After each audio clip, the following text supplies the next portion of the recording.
ونصلي ونسلم على سيدنا ومولانا محمد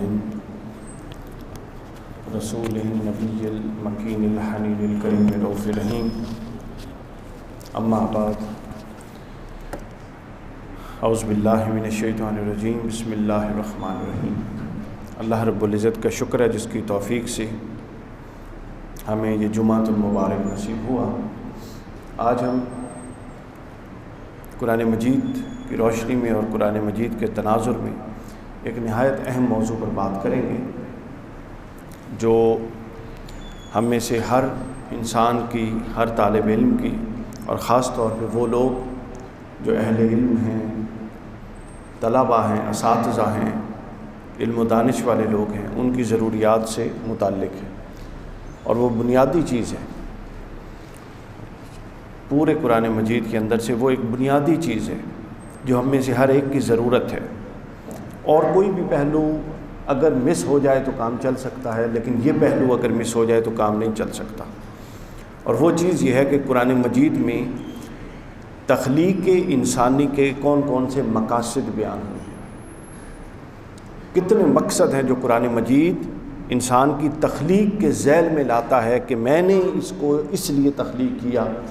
کہنے سننے کو بہت سی باتیں آپ کر سکتے ہیں، ہم کر سکتے ہیں، لیکن غور طلب اور اہم ترین بات یہ ہے کہ پورے قرآن مجید میں اللہ رب العزت نے کتنی جگہوں پر یہ بات فرمائی اور کس طرح کس حوالے سے یہ بات فرمائی.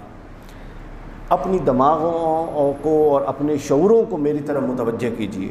پورا کا پورا موضوع ہی عقلی اور شعوری نوعیت کا ہے. اور جتنی جگہوں پر اللہ نے یہ فرمایا، جتنے انداز میں فرمایا، ہر انداز تعقل، تدبر، غور، شعور، فکر، ان سے متعلق پہلے اس کے اندر بیان ہوئے. ہمارے ہاں عام طور پہ ایک دو روایات بیان ہوتی ہے، ایک آیت بیان ہوتی ہے نا کہ تمہیں اس لیے پیدا کیا گیا انسانوں اور جنوں کو کہ تم عبادت کرو.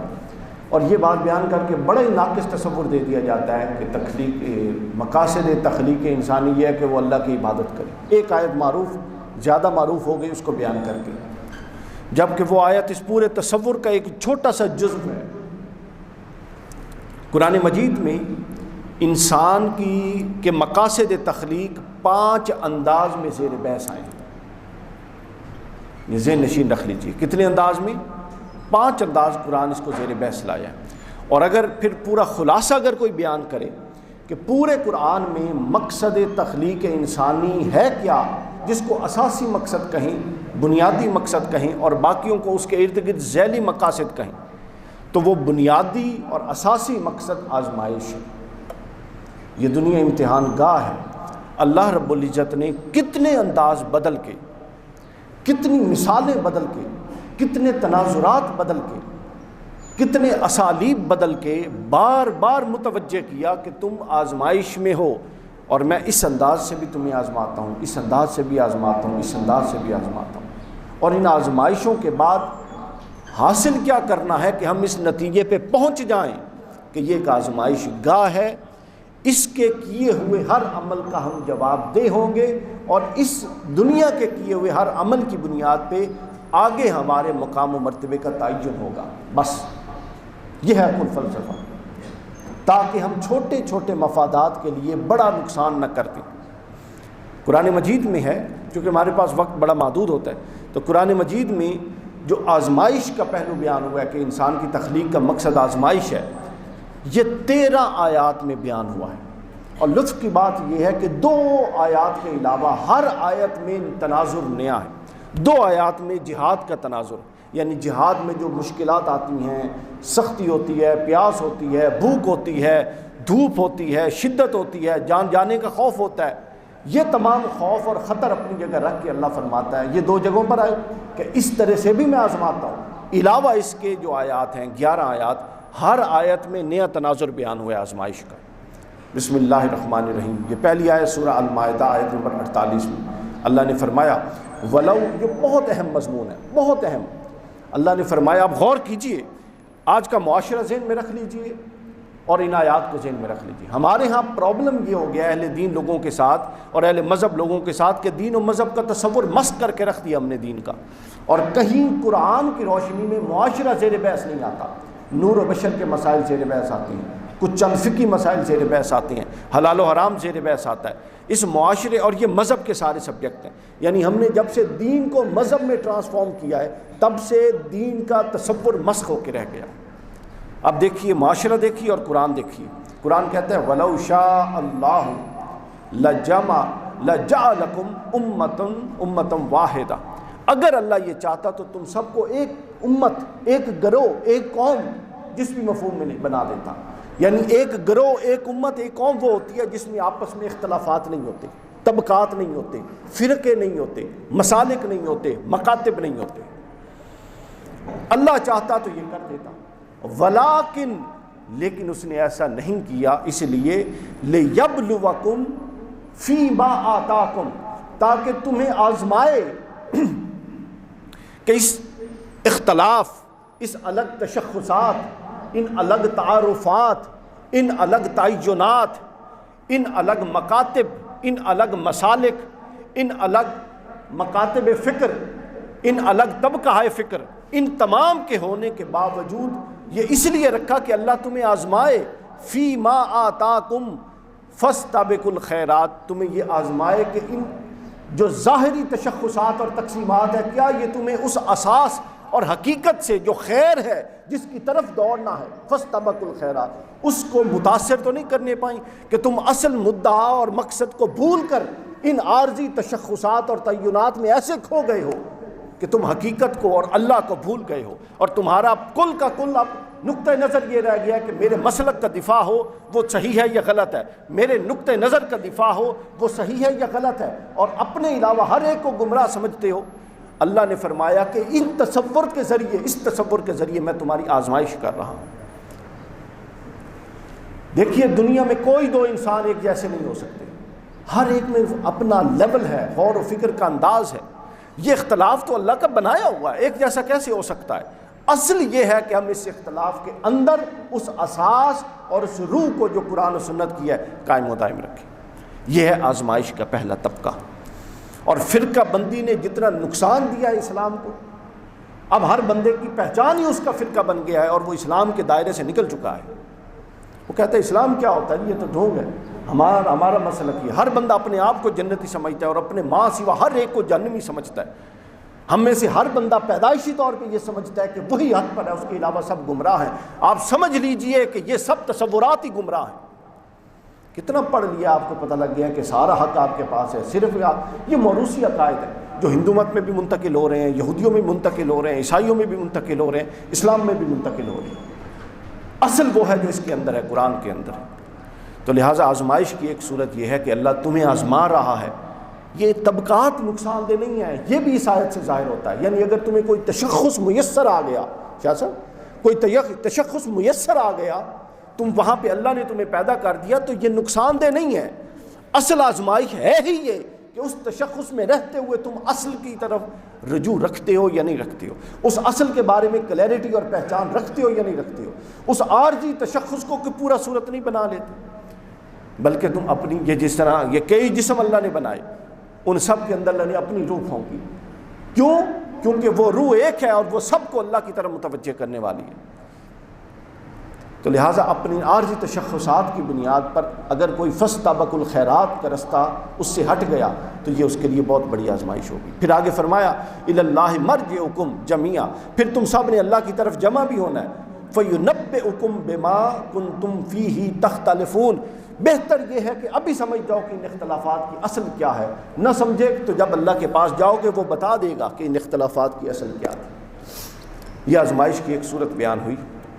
آزمائش کی دوسری صورت بیان ہوتی ہے قرآن مجید کی آیت نمبر المائدہ, سورہ مائدہ آیت نمبر 94. اللہ نے فرمایا یا ایھا الذین آمنوا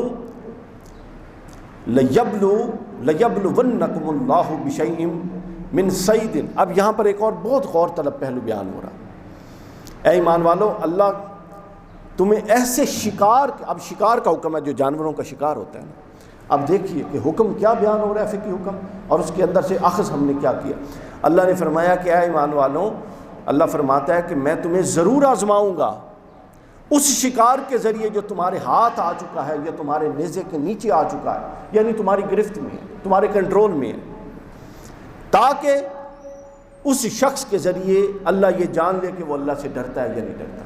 اس کے اندر پیغام یہ ہے کہ جب ایک چیز تمہارے پورے تصرف میں آ گئی ہے، تمہارے کنٹرول میں ہے، اور تم اس وقت یہ دیکھو کہ تصرف کنٹرول میں ہونے کے باوجود، نفع بخش، فائدہ بخش اور لذت والی ہونے کے باوجود اگر وہ تمہارے لیے قانون الہی میں جائز نہیں ہے تو اللہ فرماتا ہے پھر اس تصرف میں باوجود ہونے کے اس کو ترک کر دو۔ یہ آزمائش کا درجہ ہے۔ اس شکار کے ذریعے آزمائے گا کہ جو تمہارے ہاتھ میں ہے، اس میں گوشت ہے، اس میں کھال ہے، اس میں سب کچھ ہے جو تمہارے فائدے کا ہے، لیکن وہ آزما یہ رہا ہے کہ اگر وہ تمہارے لیے اللہ نے جائز کیا تو فائدہ اٹھاؤ، اور اگر ناجائز کیا تو ان تمام اختیارات کے باوجود ترک کر دو۔ جس طرح کے امام غزالی علیہ الرحمہ نے مکاشفۃ القلوب میں ایک واقعہ بیان کیا، ایک شخص تھا، اور پھر یہ صحیح بخاری میں ایک اور انداز میں آیا، صحیح بخاری میں اس انداز میں آیا، وہ معروف واقعہ جو 3 دوست گئے تھے اور اس میں پھنس گئے، غار میں پھنس گئے، اور اوپر سے دہانے میں پتھر آ گیا، تو تینوں نے اپنے نیک اعمال کا ذکر کیا۔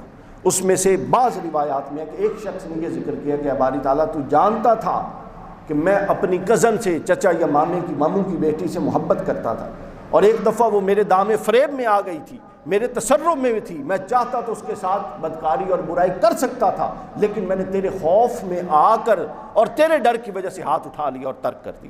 اگر تجھے میرا یہ عمل پسند ہے تو اس پتھر کو اس غار کے منہ سے ہٹا دے۔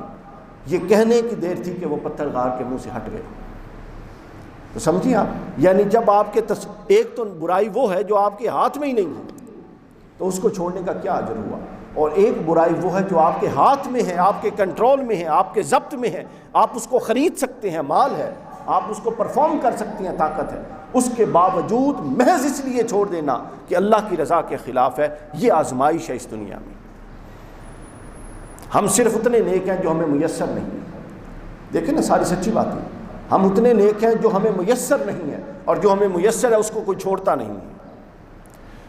تو لہٰذا اللہ کے ہاں نیکی یہ ہے کہ جو میسر ہو اور یہ اختیار ہو کہ وہ صحیح ہے یا غلط ہے، اس کو صحیح اور غلط کے معیار پر پرکھ کے چھوڑ دیا جائے۔ اسی طرح کی بات حضرت ابراہیم بن ادم کے حوالے سے بھی آتی ہے، جو قرآن سے اب میں نے بات مسکت کر دی، بیان کر دی، اب اس کی تائید کرا رہا ہوں۔ ابراہیم بن ادم رضی اللہ تعالیٰ عنہ دریا کے کنارے وہ گدڑی سی رہے تھے، تو وہ اپنا سوئی دریا میں پھینک دی، واقعہ سنا ہوا آپ نے، میں اس سے اور نقطہ نکالوں۔ سوئی دریا میں پھینک دی تو کہا کہ مجھے سوئی چاہیے، تو مچھلیاں سونے کی سوئی لے کے آئیں، فرمایا نہیں میری اپنی چاہیے، سوئی آ گئی۔ یہ کرامت ہے، واقعہ ہے، کوئی مانے نہ مانے، لیکن میں اس کا مفہوم بیان کرنے لگا۔ ایک اور شخص سامنے بیٹھا تھا حضرت ابراہیم بن ادم کے ساتھ، اور وہ بھی سوئی سی رہا تھا۔ اس نے دیکھا کہ حضرت ابراہیم کی تو اتفاقاً گنی تھی نا، اس نے اپنی سوئی قصداً پھینک دی اور کہا کہ میری سوئی لا دو، تو کس نے آنا تھا، کوئی مچھلی نہیں، وہ بڑا پریشان۔ وہ کہتا ہے ابراہیم بن ادم میں تمہارے ساتھ بیٹھ کے کئی عرصے سے عبادت کر رہا ہوں، جو تم کرتے ہو وہی میں کرتا ہوں، تم نے بھی اللہ کے لیے سب کچھ چھوڑا، میں نے بھی چھوڑا، سارا کچھ کر رہے ہیں، تم بھی رزق حلال کے لیے گدڑی سیتے ہو، میں بھی سیتا ہوں، یہ کیا وجہ ہے کہ تمہارے لیے یہ پروٹوکول کہ مچھلیاں آ رہی ہیں اور میری بات ہی کوئی نہیں سنتا۔ حضرت ابراہیم بن ادم نے پتہ کیا کہا، انہوں نے کہا یہ فرق یہ ہے کہ تو اللہ کے لیے ایک ترک کیا کر کے آیا ہے، میں تو پوری سلطنت ترک کر کے آیا ہوں، تو نے کیا چھوڑا۔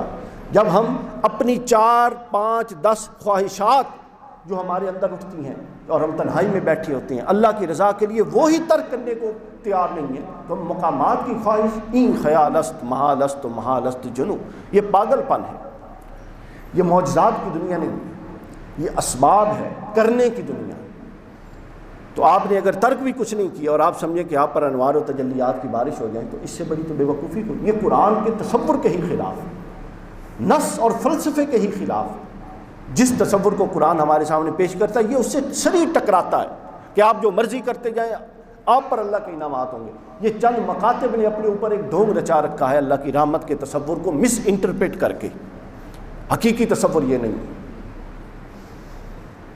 آگے چلیے، پھر تیسری بات جو قرآن مجید میں آئی اور شاید آج کا جو وقت ہے، چونکہ میں نے عرض کیا آزمائش کی 13 آیات ہیں اور اس کے علاوہ جو اسپیکٹ ہیں وہ 3 اور ہیں، تو اس کو آج پھر جاری کر لیتے ہیں، یہی جتنا اللہ کو منظور ہوا دیکھتے ہیں۔ تیسری آیت دیکھ لیجئے جو قرآن مجید بیان کرتا ہے، سورہ انعام آیت نمبر 165۔ اللہ رب العزت نے فرمایا سورہ انعام میں، هو الذی جعلکم خلائف الارض، اللہ وہی ہے جس نے تمہیں زمین میں نیابت دی، خلافت دی، ورفع بعضکم فوق بعض درجات، اور تم میں بعضوں کے بعضوں پر درجوں کو بلند کر دیا، فی ما آتاکم، درجوں کو بلند کر دیا، لیبلوکم فی ما آتاکم، تاکہ وہ آزمائے اس میں جو تمہیں عطا کیا۔ اب آزمائش کی ایک اگلی صورت، ہم میں سے ہر شخص درجوں کے تفاوت کا شکار ہے، کوئی اوپر ہے، کوئی نیچے ہے، کوئی پھر اس سے نیچے ہے، کوئی پھر اس سے نیچے ہے، کوئی اس سے اوپر ہے، کوئی اس سے اوپر ہے۔ یہ انتظامی دفاتر میں، آفیسز میں، اداروں میں، پھر اللہ اور رسول کے نظام میں، ہر جگہ پر موجود ہے یہ تفاوت درجات، جس کو قرآن نے کہا فوق ورفع بعضکم فوق بعض درجات، ہم نے بعضوں کے درجوں کو بعضوں پر فوق بلند کر دیا اور بعضوں کو کم رکھا۔ یہ جو درجوں کا تفاوت ہے، ہم یہ سمجھ لیتے ہیں کہ ان درجوں کے تفاوت کی بنیاد پر ہم نے پرفارم کرنا ہے، ہمارا درجہ متعین ہوگا، نہیں۔ اللہ فرماتا ہے یہ تفاوت ہی تو باعث آزمائش ہے، کہ جو ان تفاوت میں پڑ گیا اور اس کے اندر اپنی اصل پر قائم نہ رہ سکا، وہ آزمائش پر پورا نہیں اترا، بلکہ اصل یہ ہے کہ ان درجات پر یہ جو تفاوت ہے اس پر صبر و شکر کا مظاہرہ کر کے، اور ان درجات کے تفاوت کو اللہ کی حکمت قرار دے کر، اور اس کو عقل و شعور سے انڈرسٹینڈ کر کے کہ نظم کائنات قائم ہی نہیں رہ سکتا اگر ہر شخص ایک درجے پہ ہو ہی نہیں سکتا، تو لہٰذا یہ صلاحیتوں، اہلیتوں، بہت ساری استعدادوں اللہ کی ایک تقسیم ہے، اس کے مطابق یہ چیزیں ہیں۔ لیکن یہ امپورٹنٹ پہلو جو سمجھانے کا ہے، جو میں بیان کر رہا ہوں، وہ یہ ہے کہ ان درجات کے تفاوت میں اللہ نے آزمائش رکھی ہے، کہ جو ان درجات کے تفاوت کی بنیاد پر بے عملی اور بے رغبتی کی طرح متوجہ ہو گیا کہ میری تو حیثیت ہی کوئی نہیں، تو پھر گویا کہ واقعی بھی حیثیت ہو جائے، اور جو درجات کے تفاوت کی بنیاد پہ تکبر اور رونق کی طرف چلا گیا کہ میری تو بڑی حیثیت ہے، اس کی بھی کوئی حیثیت نہیں، تو پھر حیثیت کس کی ہے؟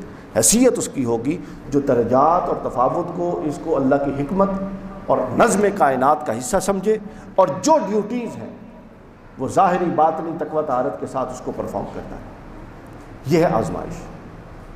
تو آج ہم نے قرآن مجید کے مضمون سے تخلیق انسانی کے مقاصد کے ضمن میں 3 آیات کو بیان کیا۔